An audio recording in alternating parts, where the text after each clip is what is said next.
Right now, a team can lose one match at this World Cup and still be fine. Lose a second, and there's a real chance they're still fine. That's not a typo. That's not a loophole. That's the actual rule book. For 92 years, losing twice meant going home. Not anymore. FIFA didn't just add more teams to this tournament. It quietly rewrote what elimination even means. Here's how it actually works. Let's start with the obvious part. This World Cup has 48 teams, not 32. That's 16 new invitations to the party, and it's the first time the format has changed since 1998. More teams needs more groups, so instead of 8 groups of 4, you now get 12 groups of 4. Same idea. Bigger table. Every team still plays 3 group games. That part hasn't moved. Win it, lose it, draw it. 3 matches, no exceptions, no shortcuts. Please subscribe, click the bell icon, and hit like. Thank you. Here's the part that actually changes the psychology of the whole tournament. In the old format, only the top 2 teams in each group went through. Simple, brutal. Finish third, and you were on a flight home before the semifinals even had names. Now, the top 2 still advance automatically, but so do the 8 best third-place teams across all 12 groups. Third place used to mean goodbye. Now it might just mean wait and see. So why would FIFA build in a safety net for teams that technically lost more than they won? Here's the real logic, and it's less romantic than you'd hope. More teams means more matches, means more broadcast windows, means more advertising inventory. FIFA has been open about the commercial upside. Reports point to roughly $9 billion in expected revenue across this cycle. The football reason is real too.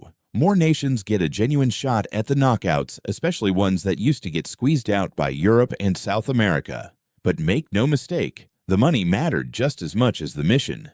2 birds, 1 very large stone. This is where it gets dramatic, because 8 best third-place teams doesn't mean 8 teams get picked by feeling. It means every third-place finish across all 12 groups gets ranked against every other third-place finish. Points first, then goal difference, then goals scored. It keeps going after that too, which means a team can finish its own group, celebrate a decent third place, and then spend days anxiously watching results in groups they have nothing to do with, because someone else's win in a stadium 3 time zones away can bump them out of the tournament without them touching a ball. You can lose in your own group and still get eliminated by a group you've never even watched. Whether you like it or not, that's the new format. And once that 8 best math settles, the tournament adds something that's never existed at a men's World Cup before, a round of 32. Not round of 16, round of 32.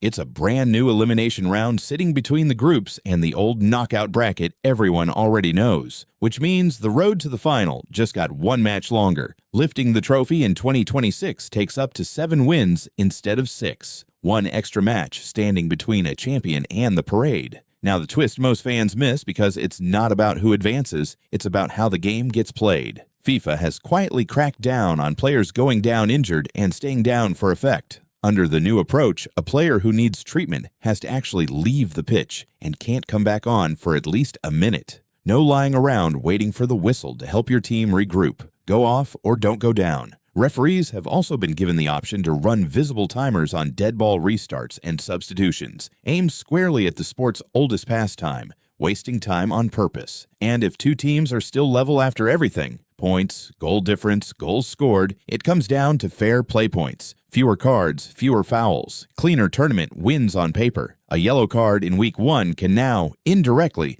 decide who's still playing in week 3. Which brings us to right now. This tournament is genuinely underway, running from June 11th through July 19th, spread across the United States, Mexico, and Canada. The first World Cup ever hosted by 3 countries. 104 matches instead of 64. Argentina arrive as defending champions, chasing a repeat in a format their triumphant 2022 side never had to face. Every third-place team in every group right now is doing exactly the math we just walked through in real time, whether they realize it or not. So here's the whole thing. Back together, 48 teams, 12 groups, top 2 automatic, plus the 8 best third-place finishes decided by a tiebreaker chain most fans have never read past the first line. A brand new round of 32 that makes the road to the final one match longer than it's ever been. Players forced off the pitch instead of milking injuries. Fair play points quietly deciding survival. Same trophy, same badge on the shirt. Completely different math underneath it. The game didn't change. You did. You're welcome. Subscribe if you like this.